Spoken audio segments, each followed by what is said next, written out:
See you in the garden. Hi guys, I thought I'd do a worm farm update in these two repurposed bathtubs here. I'll show you the one I'm migrating to at the moment. So there's hardly any worms in here. Well, there's a few. You can see them in there. But let me show you what I'm doing here. So I'm migrating from this farm here into the one I've just shown you. Look at that big caterpillar grub. Anyway, so what I've done, I've just put a tub on the top here. It's it comes from the old modular worm farms, and I'm just migrating the worms from down below here, where I can nearly not see any worms in here.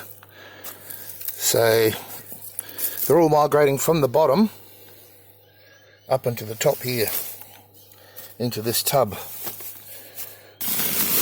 And I'll give them one more feed of greens. It looks like they're mostly all in here. They're everywhere. So I'll give them one more feed. Here we go. Just some greens, and on top of that carbon material, I just save all my clean cardboard, shred it, use it for the worms pretty much. So I'll just top that up with greens, cover it back up, and by the time they've finished, well, I reckon another week, maybe 2 weeks max, and I'll be able to tip this container into the new worm farm. So just a different way of migrating, I guess, the worms from one worm farm to the other, so I can harvest all these worm castings. Alright, nice and short and sweet. So that's it for this video. Just an idea for you guys if you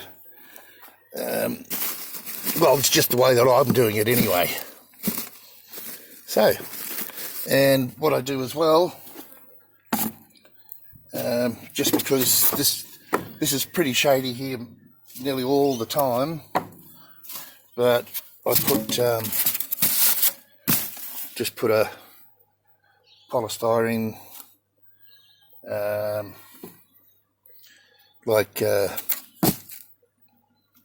barrier there to help with the heat. But those greens should supply enough moisture as they break down to give that quite a bit of, well, moistness for the worms.